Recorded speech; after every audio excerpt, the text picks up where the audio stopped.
கர்த்தருடைய பரிசு நாமத்துக்கு ஸ்தோத்திரம். உங்கள் எல்லாரையும் இயேசு கிறிஸ்துடைய இனிய நாமத்தில் வாழ்த்துகிறேன், வரவேற்கிறேன். வெளிப்படுத்தல் 11ஆம் அதிகாரத்தில் அந்தி கிறிஸ்துவின் காலத்தில் 2 சாட்சிகள் வருவார்கள் என்று சொல்லப்பட்டிருக்கிறது. அவர்கள் யார்? எலியாவா, மோசேயா, ஏனோக்கா?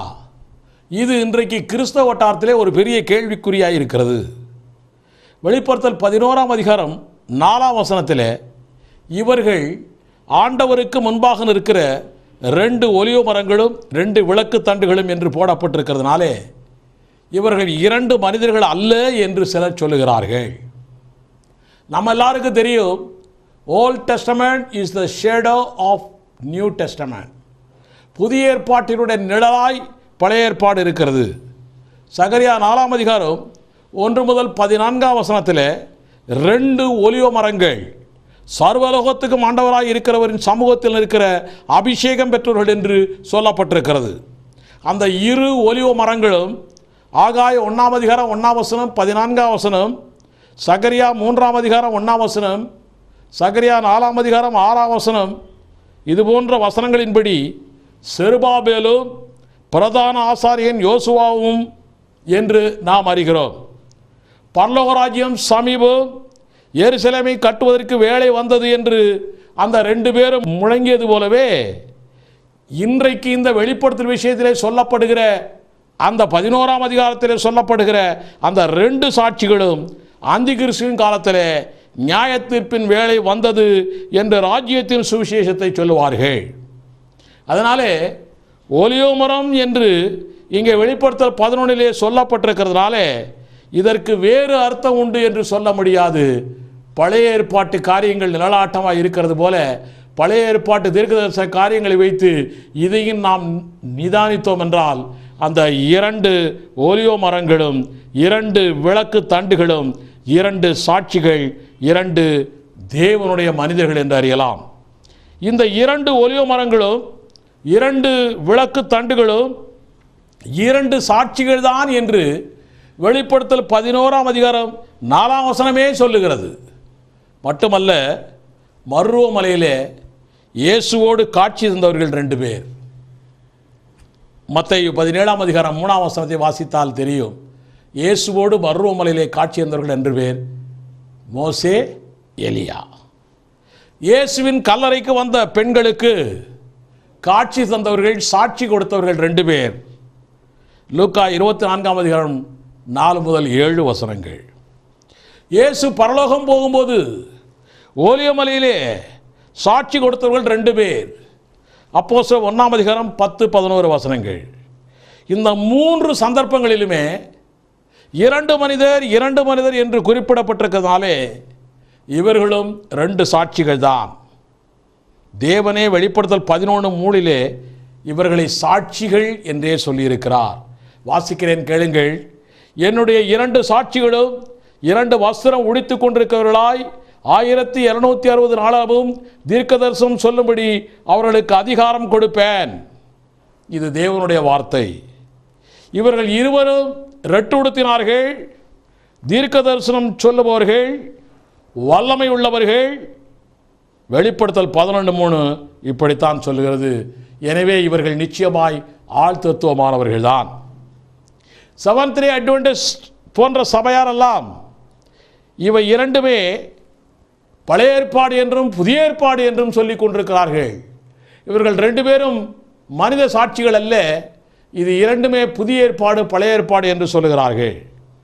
இந்த 2ம் சேர்ந்த பைபிள் தான் அன்றைய தினத்திலே போப்பு காலத்திலே எரிக்கப்பட்டது என்று சொல்லுகின்றனர். இது ஏற்க முடியாத ஒன்று. ஏனென்றால் யோவான் வெளிப்படுத்திய விசேஷம் எழுதிய காலகட்டத்தில் பைபிள் என்ற புத்தகமே இல்லை.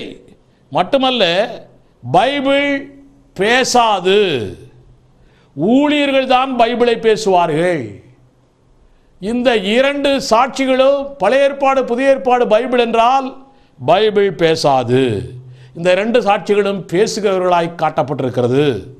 பைபிள் வானத்திற்கு எழும்பி போகாது. இந்த 2 சாட்சிகளும் வானத்திற்கு எழும்பி போனதாய் காட்டப்பட்டிருக்கிறது. அப்படியே பைபிள் வானத்திற்கு எழும்பி போனால் போய் பிரயோஜனம் என்ன? சிந்தியுங்கள். ஆக இவர்கள் 2 சாட்சிகளும் 2 மனித சாட்சிகள் தான். இவர்கள் யார்? மல்கியா 4ஆம் அதிகாரம் 5-6 வசனம் சொல்லுகிறது, எலியா வருவான் என்று. இதோ கர்த்தருடைய பெரிதும் பயங்கரமான நாள் வருகிறதற்கு முன்னே நான் உங்களிடத்திற்கு எலியா தீர்க்கதரிசியை அனுப்புகிறேன் என்று மல்கியாவிலே சொல்லப்பட்டிருக்கிறது. இந்த எலியா என்பவன் வானத்தை அடைத்து மழை பெய்யாதபடிக்கு அதிகாரம் உள்ளவனாய் பழைய ஏற்பாட்டிலே இருந்திருக்கிறான். லூக்கா 4ஆம் அதிகாரம் 25ஆம் வசனம், யாக்கோபு 5ஆம் அதிகாரம் 17ஆம் வசனம், இதையெல்லாம் வாசித்தீர் என்றால் இந்த 2 சாட்சிகளிலே ஒருவர் நிச்சயமாய் எலியாதான். No more objection. இன்னொருவர் பற்றி தான் கிறிஸ்தவ வட்டாரத்திலே சர்ச்சை. எலியா ஓகே, ஏனோக்கா, மோசையா, இதுதான் அப்ஜெக்ஷன், சர்ச்சை. ஏன் ஏனோக்கு என்று சொல்லுகிறார்கள் தெரியுமா? ஏன் ஏனோக்கு என்று சொல்லுகிறார்கள் தெரியுமா? எபிரேயர் 9ஆம் அதிகாரம் 27ஆம் வசனத்தின்படி மனிதர்கள் ஒவ்வொருவரும் மரிக்க வேண்டும். ஏனோக்கு மரிக்கவில்லை. அதனாலே நிச்சயமாய் ஏனோக்கு மரிக்க வேண்டும், மரிப்பதற்காய் மறுபடியும் வருவார் என்று சொல்லுகிறார்கள். அப்படியானால் 1 கொரிந்தியர் 15ஆம் அதிகாரம் 51ஆம் வசனத்தின்படி இதோ ஒரு ரகசியத்தை நான் உங்களுக்கு சொல்லுகிறேன், நாம் எல்லாரும் நித்திரை அடைவதில்லை என்று பவுல் அப்போஸ்தலன் சொல்லுகிறானே, நாம் எல்லாரும் மரிக்கவே போவதில்லை என்று சொல்லுகிறானே. அப்படி என்றால்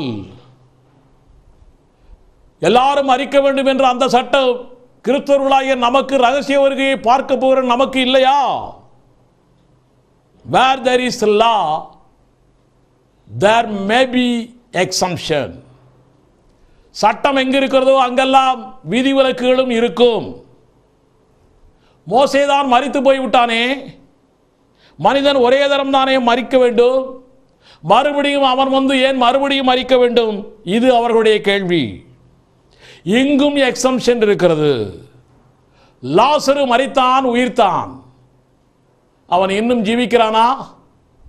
அவனும் 2ஆம் முறை மரித்து போய்விட்டானே. நயனின் மகன் மரித்தான், இயேசுவால் உயிர்ப்பிக்கப்பட்டான். அவனும் இன்னும் ஜீவிக்கிறானா? மரித்து போய்விட்டானே. 100க்கு அதிபதியுடைய வேலைக்காரன் இயேசுவால் உயிர்ப்பிக்கப்பட்டான். அவன் இன்னும் ஜீவிக்கிறானா? மரித்து போய்விட்டானே. ஆனால் exception is there in all laws and regulations and rules. தண்ணீரை இரத்தமாய் மாற்றுகிற அதிகாரம் வல்லமை யாருக்கு இருக்கிறது? வெளிப்படுத்தல் 11ஆம் அதிகாரம் 6ஆம் வசனத்தை வாசித்தீர்கள் என்றால், நான் வாசிக்கிறேன், கேட்டுக்கொள்ளுங்கள். அவர்கள் தீர்க்க தரிசனம் சொல்லி வருகிற நாட்களிலே மழை பெய்யாதபடிக்கு வானத்தை அடைக்க அவர்களுக்கு அதிகாரம் உண்டு.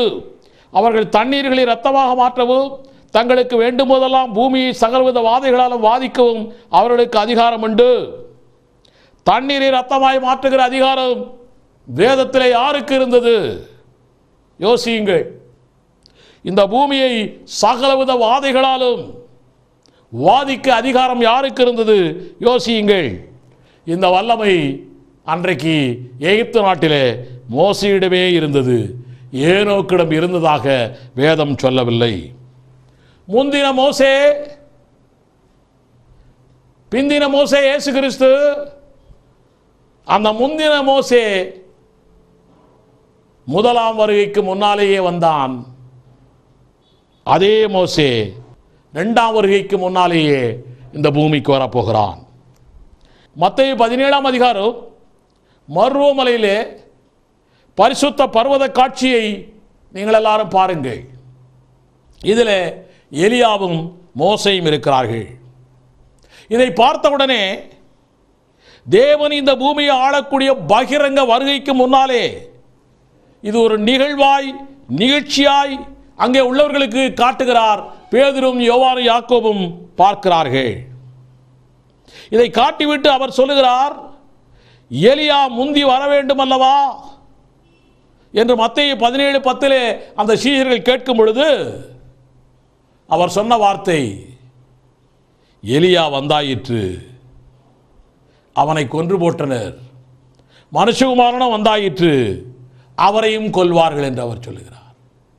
அப்படி என்றால் அது முதலாம் வருகை என்று அவர் திட்டமும் தெளிவுமாய் சொல்லிக் கொண்டிருக்கிறார்.